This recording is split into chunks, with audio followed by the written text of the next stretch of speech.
Convergence. You're probably seeing it happen in various aspects of your life, but the one we want to talk about today is Xbox Play Anywhere. When you buy a game that has it enabled, you'll be able to play the game cross-platform on both Xbox One and Windows 10. And that sounds simple enough, but there is actually a lot more to it, particularly on the PC end. Hi folks, it's Falcon, and today gameranx wants to ask the question, what does Xbox Play Anywhere actually mean for PC gaming? Now, I'm sure a lot of people are very excited at the prospect that they could be playing their games on both their Xbox and their PC. While a lot of people are exclusive to console or PC, a lot of people aren't, and as somebody who does both myself, the idea of having everything in both places I like that, that's good. But this isn't Microsoft's first attempt at this either. And it wasn't the original Xbox, which yes, did contain a fork of the popular Windows software, but it sort of went its own way. However, when Xbox 360 hit, there was a little service you might remember, and not fondly, called Games for Windows Live. Now, when they first started Games for Windows Live, it was basically meant to be Xbox Live for Windows. And although purchasing a game on one platform didn't give it to you on both, it did facilitate cross-platform gameplay. But you know how it costs money to play games online on the Xbox? Well, that was how they started Games for Windows Live. In order to play online, you needed a gold Windows Live account, which cost $50 a year, just like the gold Xbox Live account.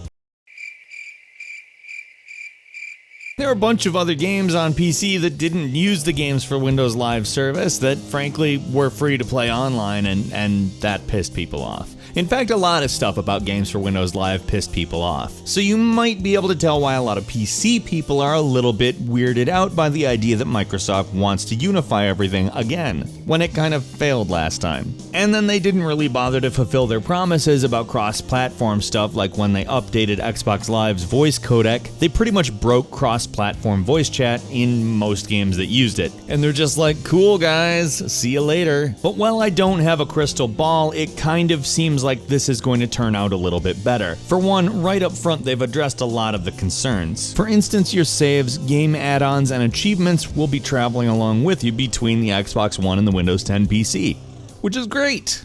And it's not like they didn't want to before, it's just the technology it's a lot better now. A very large amount of what we do is now in the cloud. Not everybody comes home from work and school and wants to sit at a desk some more, so being able to continue wherever you are in a game from where you were on the weekend by sitting down on your couch and turning on your Xbox One. Xbox on. It's actually pretty nice. But we have gotten a preview as to how it will work with Rise of the Tomb Raider, Gears of War Ultimate Edition, and also Quantum Break. They also kind of make people a little bit worried, because they come in the Windows Universal Platform container. And what that means is it's not like other applications on the computer. Although the Xbox One and traditional computers both run on x86 architecture, the Universal Platform container runs in a fundamentally different way. Essentially, the games don't work as a traditional process, and people who have saved settings for different graphics cards through, say, Catalyst or whatever their graphics control program is, won't be able to detect when they launch the game. At least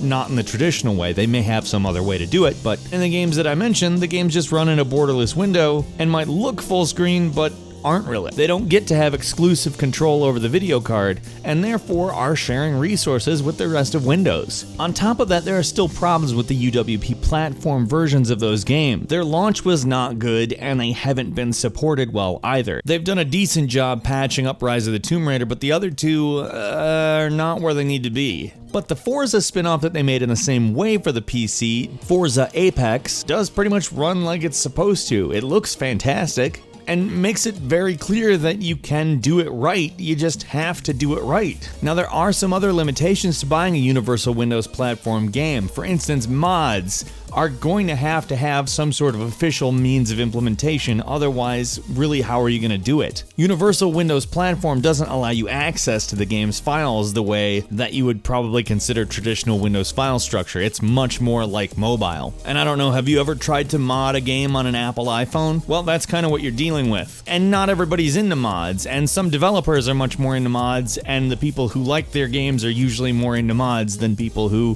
play more console games, for instance.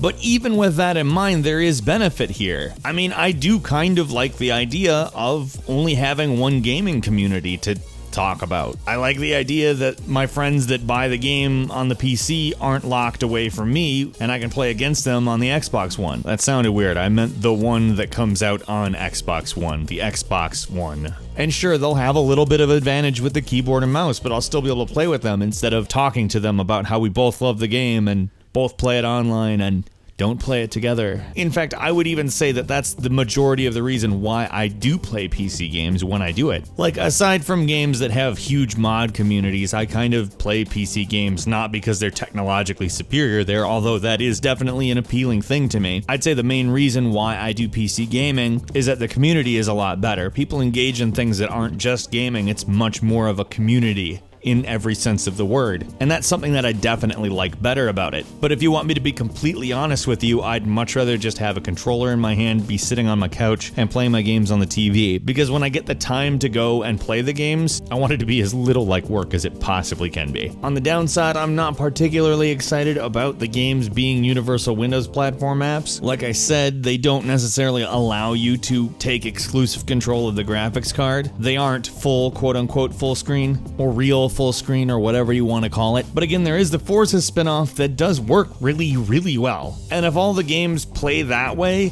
I don't know, I have a little bit less of an argument against this, except for from a modder's perspective. But there's no guarantee that SDKs won't be released by developers to develop mods and then mod portals made like Fallout. Like, there's ways around everything, but it's just kind of a change. And that's kind of the only constant in life, change. And while they may be putting some new walls up, the wall between PC and console just effectively fell down. And honestly, that's a wall I wanted to see fall down, so it's hard for me to view this as a complete negative. I feel like it's a step in the right direction, but there's some things that I worry might be just a bit too restrictive. With any luck, what Xbox Play Anywhere actually means for PC gaming is that people finally see that games are games. We're all here to enjoy gaming, right? And that's kind of what it's enabling. However, the launch is probably going to be fraught with some controversy on account, well, a lot of this stuff, like I said, is kind of restrictive. But that's on us. We can't just sit here and let them do whatever they want. We do have to make sure our voices are heard. And let's do just that in the comments. Let me hear your opinion on this matter. If you enjoyed this video, please click the like button. And if you're not subscribed, now is a great time to do so. We upload brand new videos every single day of the week. The best way to see them first is, of course, a subscription. As always, we thank you very much for watching this video. I'm Falcon. You can follow me on Twitter at FalconTheHero, and we'll see you again next time right here on gameranx.